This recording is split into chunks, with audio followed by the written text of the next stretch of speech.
All right. Okay, so welcome everyone. My name is Sarah Martin. I'm the moderator of the GBV AOR Community of Practice, and we're very happy today to have three illustrious members of our Community of Practice here to share some of their work with us about adolescent girls. But before we get started and I turn it over to them, I want to just tell you a little bit about the Community of Practice for those of you who might actually not know about it. So the GBV AOR, the Area of Responsibility, is part of the Global Protection Cluster. And we are in the Community of Practice, we're a over 900 member strong community of gender-based violence in emergencies specialists who are coming together to help each other learn and on an online platform, which we call the GBV AOR Community of Practice. So if you're interested in joining, you can always send us a message at gbvcop@gmail.com. And we'll give you a little bit more information at the very end of the webinar about all of the different things that the GBV AOR does. But without any further ado, I'd like to turn it over to our speakers today, Dr. Linsday Stark, Dr. Ilana Seff, and Dr. Chen Reis. So take it away. Thanks, Sarah. And thank you all so much for joining today. We're excited to be presenting our work on the experience of adolescent girls in humanitarian settings, a review of the evidence. Given that we are presenting to GBV experts in the humanitarian field, I'm sure a lot of what we present today may be quite familiar to most of you, but we hope that you will learn something new, especially with regards to where the actual evidence stands for a lot of what is considered common practice in this area. So a brief overview of the agenda. So we're going to cover three primary areas. First, I'm going to provide an overview of the scope of the problem, and Hen will present our adapted ecological framework, organizing GBV risk for adolescent girls in humanitarian settings. I'm going to then discuss good practice in preventing and responding to GBV. And finally, Hen will close out with the gaps in program and research and what more needs to be done. Linsday has a bad cold, so to preserve her voice, Hen and I will take the presentation and she will jump in for question and answers. So a very brief overview of our methods. So we examined peer-reviewed literature, and the search terms were those related to humanitarian settings, as well as those related to violence against women and girls. Though when selecting articles, we restricted the study participants to those of adolescent age. After removing the duplicates and screening the abstracts, there were 200 articles that were read in full. But we also looked at gray literature, which produced an additional 144 documents for review. And it's important to note that our review aimed to look at evidence-based approaches for GBV. So not just what is being implemented, but what is being implemented and evaluated, and then what the evidence suggests. And also the review focuses on interventions that have been empirically evaluated. So while we fully support the value of qualitative evidence, that is not included in this review. So why focus on adolescent girls? There are multiple definitions of adolescence. For the purposes of our review, we defined adolescents as those aged 10 to 19 years old. And girls within this age range face unique risks due to their age and gender. So as we know, their gender already increases their risk of GBV. And then their younger age means that they often lack autonomy, decision-making authority, or access to services. And standardized guidance doesn't always offer advice for the specific needs of adolescent girls the way that it does for other groups, like those with disabilities or Indigenous groups. And importantly, traditional gender-based violence programs are often designed for adult women, while it's the child-focused programming that often targets younger children, but that programming may be inaccessible for girls in some cultural contexts. So as a result, we find that adolescent girls historically tend to fall through the cracks of humanitarian programming for GBV. Next. So while there is a wide body of literature on GBV risks for girls globally, there are much fewer studies relating to girls in humanitarian settings specifically. Among the limited studies that do exist, which, we know, and I'm sure, again, this is all quite familiar to this audience, that child marriage, domestic violence, and sexual violence are the most prevalent forms of GBV against adolescent girls in these settings. The majority of studies that speak to the prevalence of GBV risks for girls come from sub-Saharan Africa and suggest that approximately 40% of female adolescents in emergencies have experienced at least some form of IPV. More than 1/4 have experienced non-partner violence, and further, up to a third of adolescent girls report their first sexual encounter as having been forced. We also know that child marriage is extremely elevated in some settings. In Pakistan and Lebanon, for example, it was found to be 50%. And adolescent girls who serve as child soldiers may also face an increased risk of rape, both during active conflict and then even after they have returned home. And additional risks include kidnapping, sexual slavery, and FGM. Next. So again, as I know all of you on this call are aware, GBV encompasses any harmful act, whether it be physical, sexual, mental, emotional, that is perpetrated against a person's will and on the basis of socially ascribed gender differences between males and females. The consequences of GBV are quite well documented at this point and include short and long-term effects on physical, mental, and social well-being. Importantly, the threat of GBV for women and girls, which is already quite substantial at the global level, is especially elevated in humanitarian settings. Hen will talk about this in a bit, but many of the determinants of GBV already present normally are really exacerbated during humanitarian contexts, and humanitarian contexts also usher in a whole host of new risk factors as well. And further, GBV is consistently underfunded, regardless of the setting, but this is even more true in humanitarian settings, which face an overall general shortage of funding, as I'm sure you are also all well aware. In 2019, only about 63% of needed funding was available for humanitarian aid. And a recent study that found that only 0.12%, so practically 0.1% of all humanitarian funding granted from 2016 to 2018 was directed toward programming for violence against women and girls. And this is really an issue because it forces the sector into a position of having to either withhold services from women and girls to ensure adequate funding for research, or to implement programming that is not evidence-based. I'll hand it over to Hen. Thank you, Ilana. So what I'm going to be covering next is an adapted ecological framework for GBV risks that we developed for this review. And I want to highlight one thing before we talk about this framework, is to recognize that adolescent girls are not one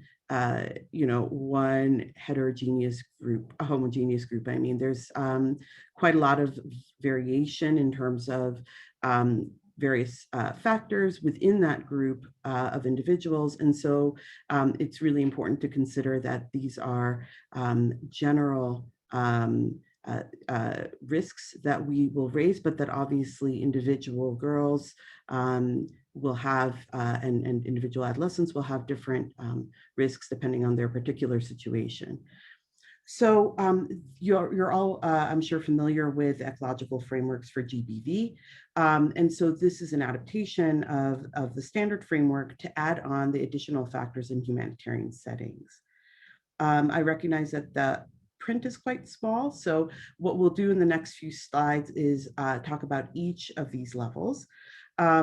I do want to say before that determinants of GBV at each level of the ecology might be exacerbated by particular factors associated with the crisis, the conflict, the natural disaster, the displacement. And that it's helpful to have a conceptual framework like this that can guide researchers, policymakers, practitioners to really think about the range of factors that might contribute to GBV risks at the individual, relational, community, and societal levels. So next slide, please. So at the individual level, you'll see that we've listed the sort of standard GBV contributing factors that are quite well known and established. And we've added in the additional factors in humanitarian settings. So in addition to issues around alcohol use, socioeconomic status, education, there's also the particular factors associated with witnessing conflict-related violence, the changes to coping strategies, the reduction in access to normal means of support, and the exacerbated mental health concerns that arise in humanitarian contexts. Next slide, please. So at the relational level, in addition to family dynamics around male control and male decision-making, the additional factors in humanitarian settings could include separation from family that arises in especially complex emergencies, loss of livelihoods, increased prevalence of child marriage that's been documented, insecure living spaces, for example, tents or shelters that offer inadequate protection, and then additional changes to family structure and functioning, in these emergency settings. Next slide, please. At the community level, humanitarian settings contribute to increased insecurity, reduced social supports, separation from normal structures of community, and that those then can be additional contributory factors to GBV risk. Next slide, please. And then at the societal level, we also have, in addition to structural discrimination and deprioritization of the issue at the societal level, we have additional deprioritization in the humanitarian sector. We have weakened structures, national structures, increasingly rigid gender roles might be seen. And then again, as Ilana pointed out, very little funding for the work. Next slide, please. In the next section, Ilana will go through our findings. I just want to highlight here that the way that we structured our findings was loosely based on the minimum standards document that you're all very familiar with. We just found it to be the most comprehensive classification of programming types and aspects for GBV in emergencies. And it's also worth noting that this is one of the guidance documents, the general GBV guidance documents that really referenced adolescent girls throughout. I just wanted to highlight that we did use this, although in a different way than it was intended, but to recognize that this document does address the needs of adolescent girls as well. Ilana? Thank you. Okay, so next slide, please. So I'm going to give you all a sneak peek of our main findings. Spoiler alert, there are many more gaps than there are evidence-based practices when it comes to preventing and responding to GBV against adolescent girls in emergencies. Next slide. So many of the current strategies for preventing and responding to GBV against adolescent girls have not been formally evaluated, but they are considered generally good practice by humanitarian practitioners. And so I just wanted to kind of touch on a few of those first. And several of these systems level approaches might not lend themselves easily to traditional evaluation designs like an RCT, but we really think that other more creative designs should be explored to assess the effectiveness of these principles and programs. So case management and referral systems, as most of you I'm sure are familiar with, GBV case management is a collaborative process of assessment, planning, facilitation, and care coordination to meet a survivor's needs. With respect to the justice system, so again, there is a lack of evidence on best practices for justice and legal aid. And this was reiterated in a 2016 review of interventions and programs for GBV prevention in refugee settings. The review found that no relevant studies reported working with formal or informal legal systems. Many communities have and value informal justice by means of negotiated settlements via religious, family, or community leaders. And they often sort of use those to create their own local dispute resolution system. But it's necessary for humanitarian actors working to prevent GBV to navigate multiple systems of justice and keeping in mind that the rights and best interests of the survivors need to be upheld. And finally, it's generally accepted that GBV specialists should consult other sectors on ways to consider and address GBV risks within their response efforts. For example, much has been learned at this point about how water and sanitation actors can ensure lighting and security are provided at latrines and water sources. Next slide, please. With respect to healthcare, including SRH, we found that evaluations of adolescent girls' access to quality survivor-centered healthcare remain quite scarce. But some promising strategies have emerged that I'll touch on. So there is some evidence that mobile sexual and reproductive healthcare clinics can help with harder to reach adolescents.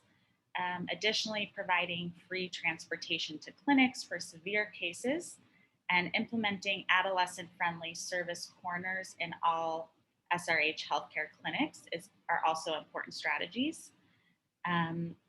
Also, in areas where access to standard facility-based post-rape care is compromised, preliminary studies have highlighted that there seems to be some feasibility in task shifting medical care to community health workers and traditional birth attendants.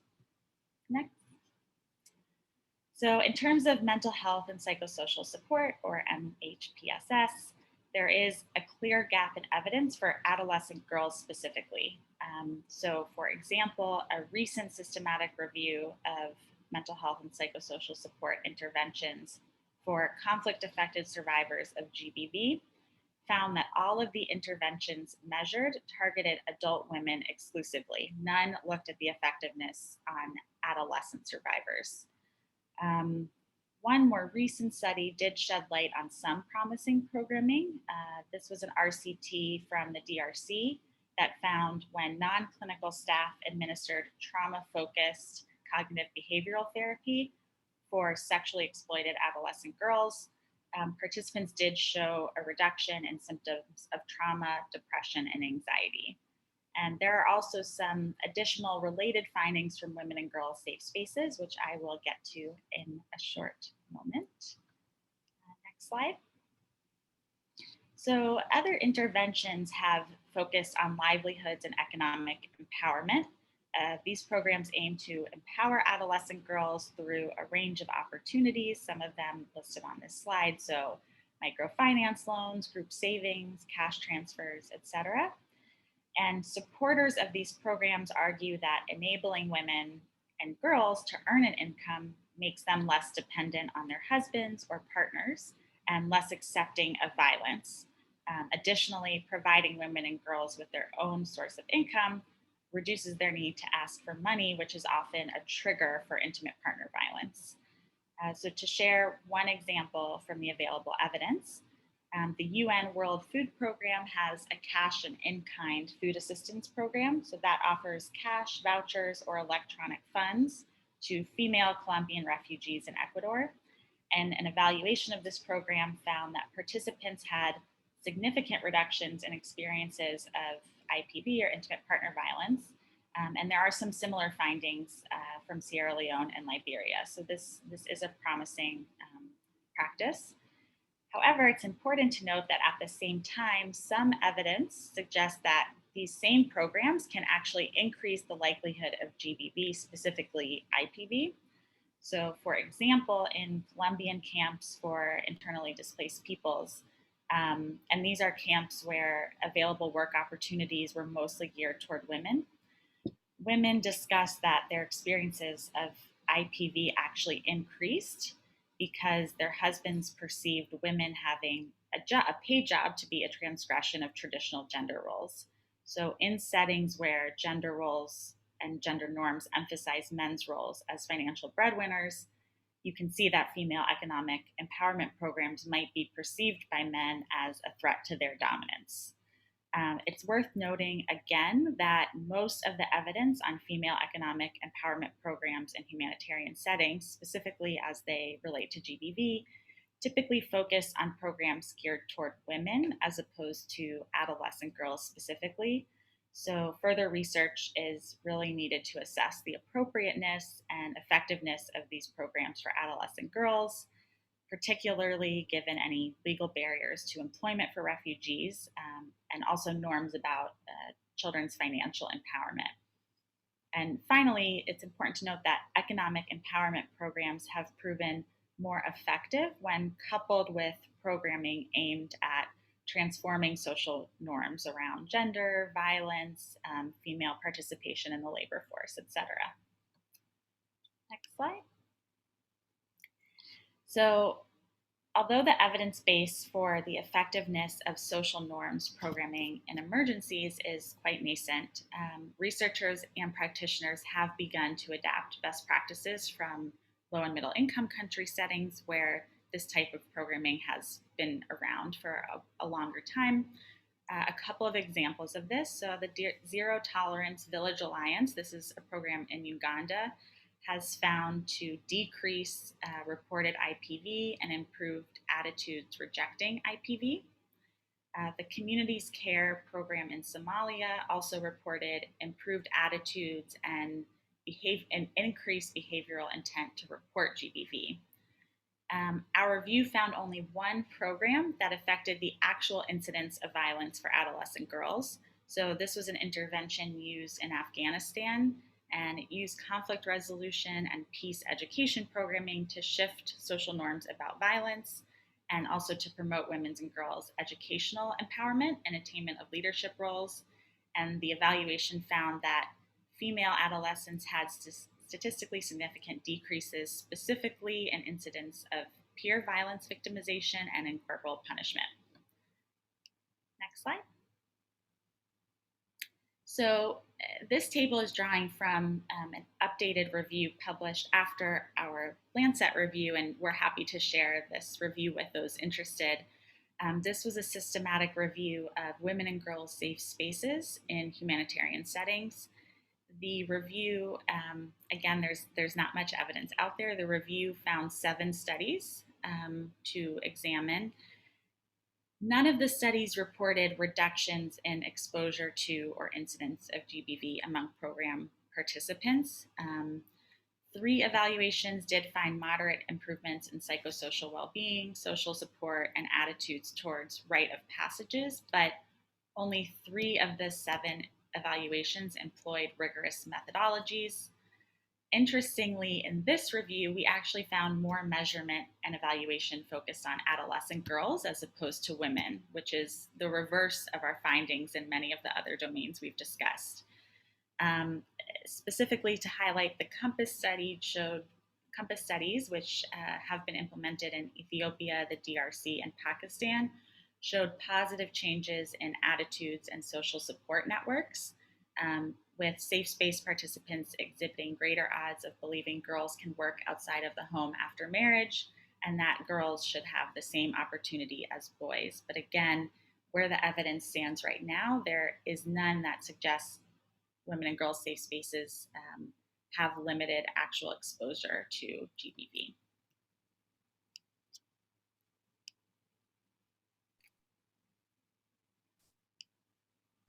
Thank you, Ilana. So now we're going to talk about what are the gaps, summarizing what was just presented, and then what more really needs to be done.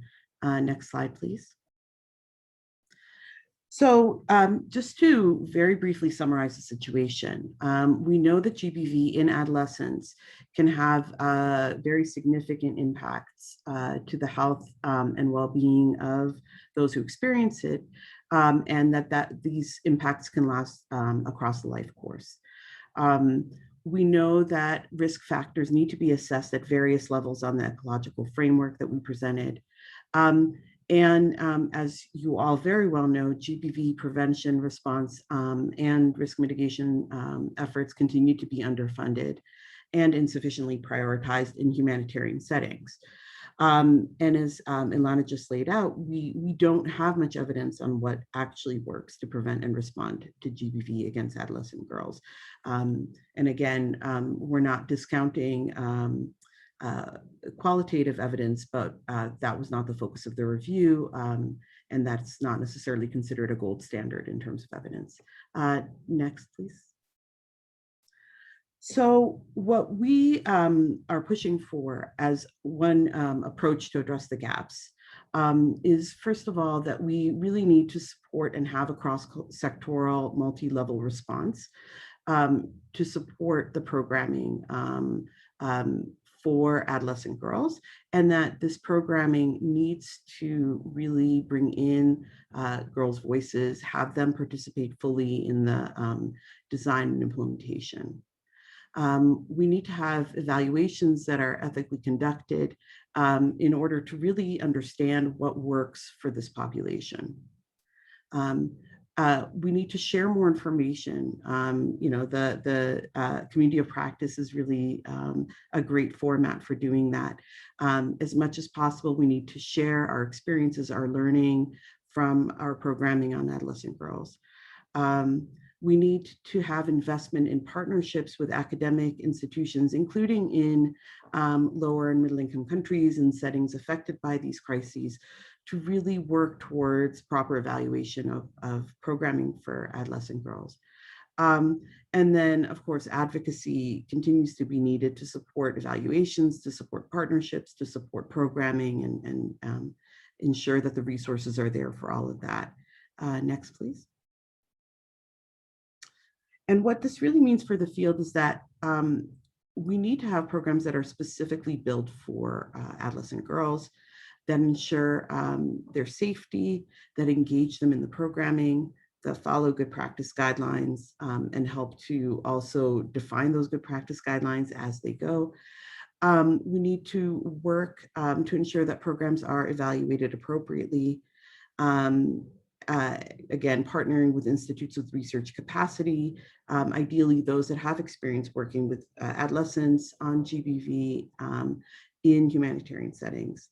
And then incorporate that learning into programs across organizations, across sectors, and really make the learning a part of how we move forward in the field. Next slide, please. So one other thing that we really wanted to highlight in the review are some of the key principles for data collection and for working with adolescent girls. You should be familiar with these. These are drawn from our experiences from existing guidelines. Obviously, these are focused on data collection, but they also have some implications for programming. They do not, however, represent sort of the full range of what needs to be considered in programming. But it is important to understand what is the local or context-specific legal framework. Is there mandatory reporting of GBV cases involving adolescent girls? Making sure that the referral pathways are high quality and have specific experience working with adolescent girls. Making sure that spaces are safe and secure and that confidentiality is offered, that informed consent and assent, depending on age, is not just something that happens at the start, but it's a process. And and that we need to really consider the power dynamics, especially when dealing with adolescent girls, as we both do research, study what works for this population, as well as provide them with services. When we share our research, we need to do it not just between ourselves, but also when we share it with the community, we need to do it in a way that doesn't create additional risk or harm. We need to follow up with communities to mitigate unintended consequences of our research and the participation of adolescent girls in that research. And we really need to prioritize engaging adolescent girls in data collection, in research design and evaluation, design processes, so that we can have outcomes that really are sustainable, that really focus on what are the issues for them and what works. And we want to really urge that efforts to collect data, to evaluate programming, should really support the establishment of clearer guidance and processes for ethical review in humanitarian settings. Next, please. I also, obviously, you're all familiar with these guidelines, but these are some of the guidance documents that we drew from and ones that I think can be quite useful to those that are working in this area. You'll recognize all of them. Some of them are newer. Some of them have been around for a while. Next. That is it for our presentation. This is the citation for our paper, and we're happy to answer questions that you might have. I know some have already been submitted. Thank you so much, Chen and company. That was really fascinating.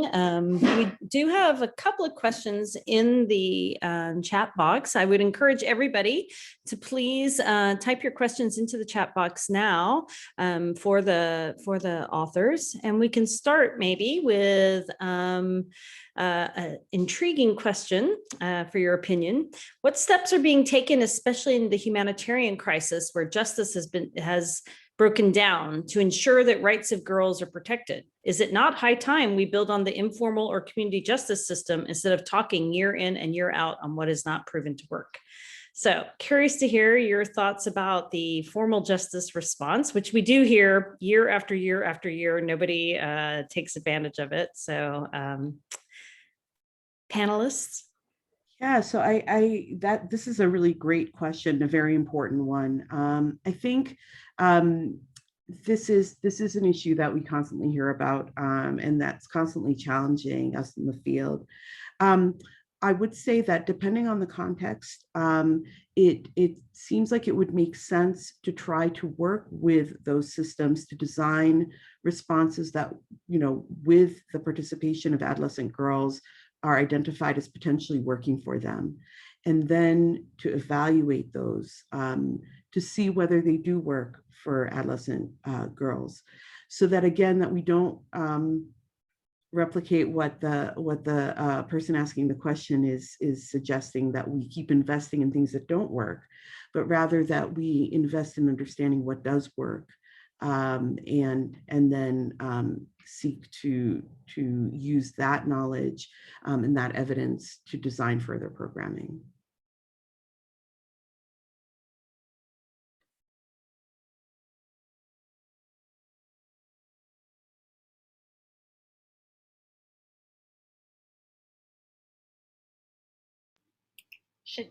Sarah, should I take the next question?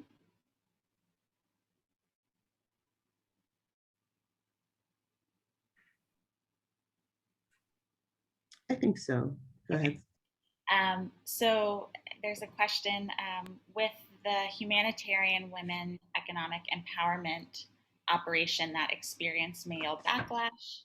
What kind of safeguards were triggered to further mitigate IPV risks? So this is also a great question. So that study was actually not evaluating a program. It was exploring the impact of women being the ones to work in that setting and how that related to their experiences of GBV. So in that case, there were really no efforts implemented to mitigate their risk. But from other evidence and other evaluations, we know again that implementing social norms programs alongside these female economic empowerment programs is really critical, especially in areas where the norms really support men's role as the financial breadwinners. It's important to simultaneously work on shifting these social norms so that the communities and spouses and families are more accepted, are more likely to accept that women would be the ones having an income or working in the labor force.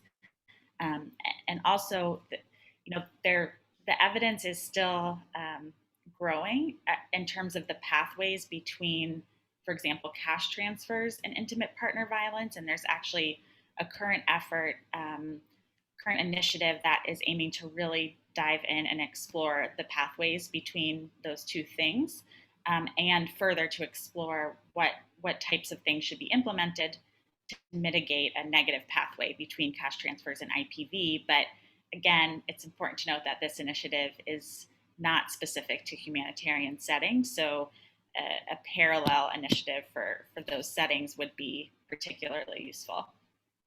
And thanks for jumping in, Ilana. I was chatting away, then I didn't even realize I was muted. I'm not as good a multitasker as I think. So we've got two more questions that have popped up. You mentioned no clear division between GBV and child protection actors, which surprised our questioner. Can you elaborate? What about the lack of collaboration between these two sectors? Hi, everyone. I'm happy. Go ahead, Oh, Lindsay. Ken, do you want to start? No, go ahead, Lindsay. All right. I'll just jump in here. I actually think that was probably that we misspoke. I mean, I think that historically, actually, there has been too much of a divide in some ways between these actors, and I think it's led to gaps in sort of communication, collaboration, especially, when you think about where these two sectors clearly overlap, it is in the space of adolescent girls. And so in some ways you would expect that that there would have been more collaboration in this space historically than there has been. But I think it remains, I think it's improving in terms of GBV and CP actors working more closely together and finding areas where there is overlap and complementarity.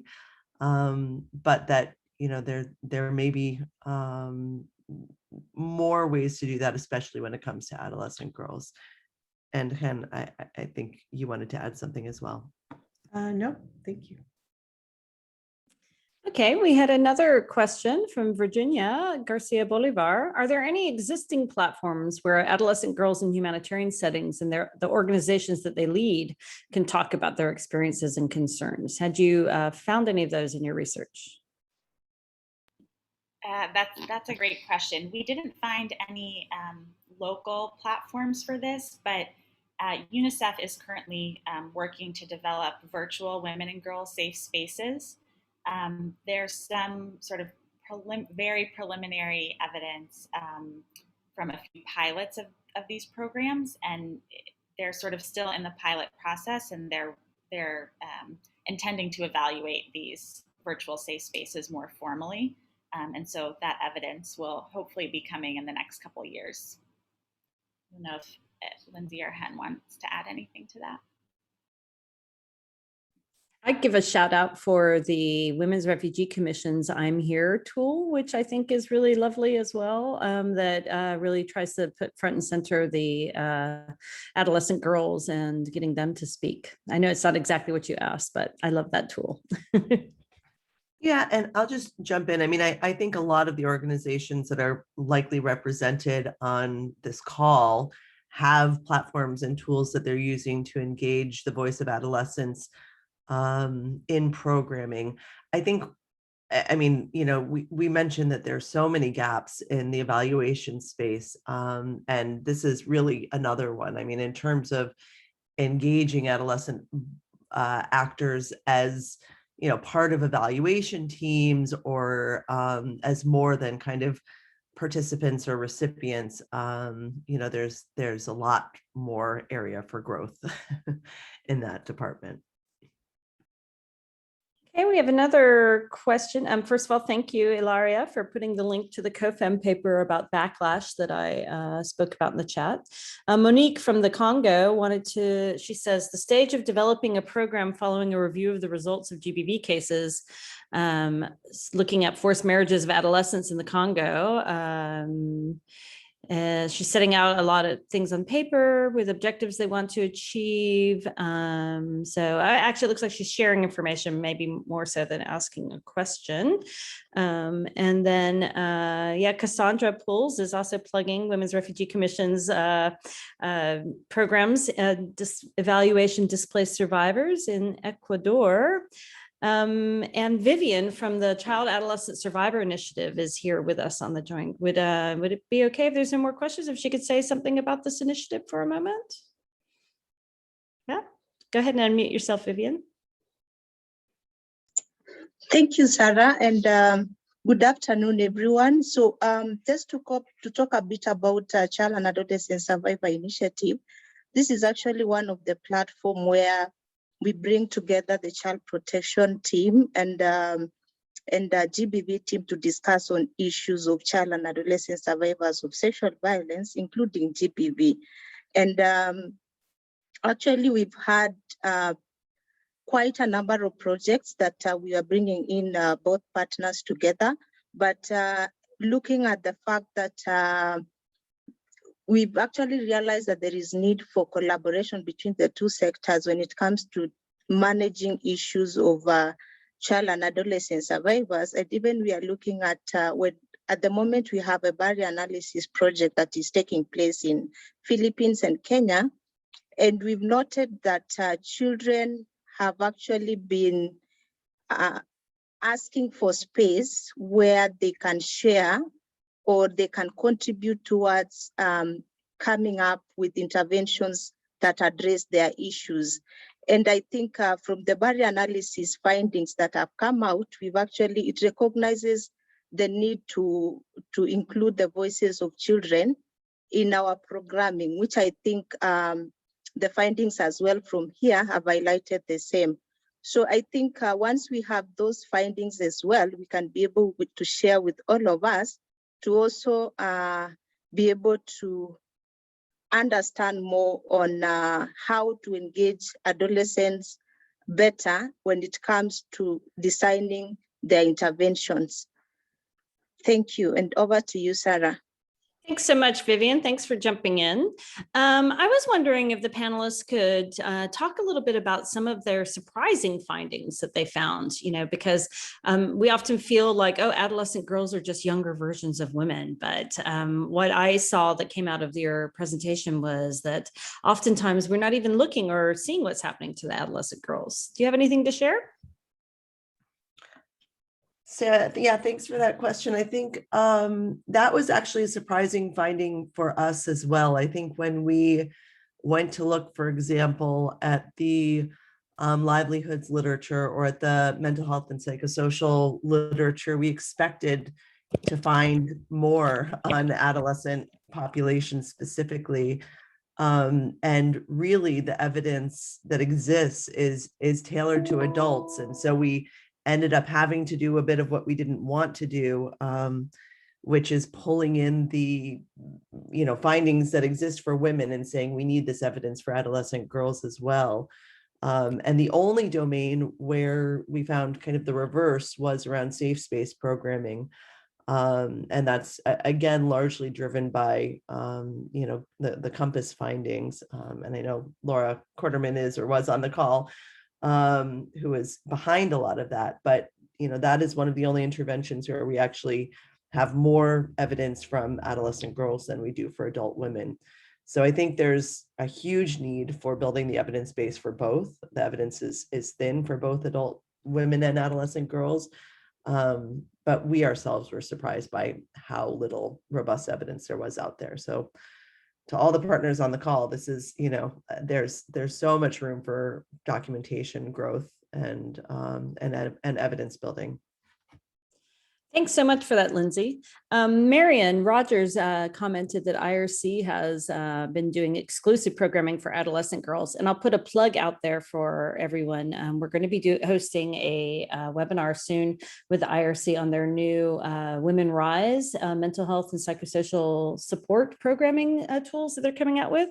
But Marion says IRC has a lot of exclusive programming for adolescent girls, and it provides a space for them to share their experiences. Marion, given what we've heard from the different panelists today, we sure hope you're evaluating it so that we can get some more data on this. And if there's anything you want to share, please feel free to either pop it in the chat, or if you'd like to unmute yourself, we'd love to hear. And Jennifer Lee has also kindly shared with us, Jennifer Lee, also from CASI, a useful resource to support coordination in the chat. And we also have, if you go to our GBV AOR YouTube channel, we record these webinars and we leave them up there for you to use in trainings or to watch, in your copious amounts of spare time, or to share with your loved ones as a lovely holiday gift. But we do have recordings of the webinars that we did with Cassie, looking at adolescent girls with disabilities as well, and how they're they also are quite vulnerable to gender-based violence. And we talked with Emma Pierce from about that program as well. So I would highly recommend giving that one a check. Cassandra from Women's Refugee Commission. Thanks. Thanks again for the presentation, and thanks everyone for sharing these great resources in the chat. It's so helpful. This might be a very much in the weeds from the research perspective, but I was curious if Ilana and Lindsay and Chen, if you found anything interesting about evaluation designs and research designs that can be used to empirically study and evaluate GBV programming for adolescents, that can often be a challenge when you have many subpopulations in a program, which then sort of, increases the number of participants and sort of blows up the budget. So I wonder if, if the review uncovered anything effective about evaluation designs. Thank you. It's a great question, Cassie, and I wish that I could say yes. But again, I think what we learned and what we know for those of us who have been working in the space is less about sort of novel designs and maybe more about the additional layers of thinking that you need to do when trying to apply one of these designs to gender-based violence programming evaluation. I think both in terms of the ethics, which I think we all know very well, how sensitive it can be to think about finding a comparison group or ensuring that appropriate referral services are in place or ensuring that there's no backlash as a result of interviewing women or adolescent girls, but also in terms of the issues around disclosure and trying to get really honest information on such sensitive topics. And so there were certainly elements within the evaluations where researchers were trying different ways of encouraging disclosure on violence and sensitive topics in safe ways, and using more anonymized platforms and tools to try to make that as safe and as comfortable for girls as possible. But yes, a lot of room for growth there too. Thank you. So thanks for that. So we're getting in the chat a lot of really great materials being shared. And, I feel like just since we started the community of practice, 3 years ago, we were going to have a conversation about hard to reach adolescent girls in conservative settings. And we weren't able to pull that webinar together. It was before we had all these great tools that we have now. But the field has really taken off. And, we know that adolescent girls are so vulnerable but also so powerful. Like, it's such an amazing group to work with. Anyone who's worked with them also knows that as well. And so it's really great to see this attention being paid to it. And we hope that you'll continue to do so. So I guess I'll ask the panelists as we wrap up here, any last thoughts or statements or any advocacy points you'd like to give this audience to charge them to carry forth?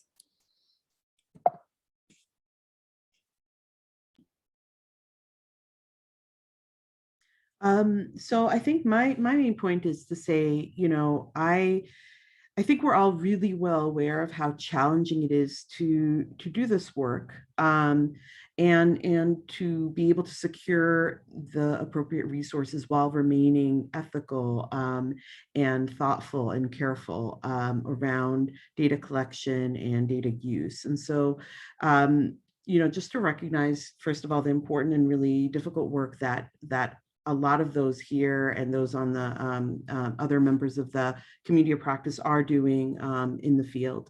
But also to say that, it's really important that we continue to share our experiences as much as possible. Again, using the COP as one platform, but others as well.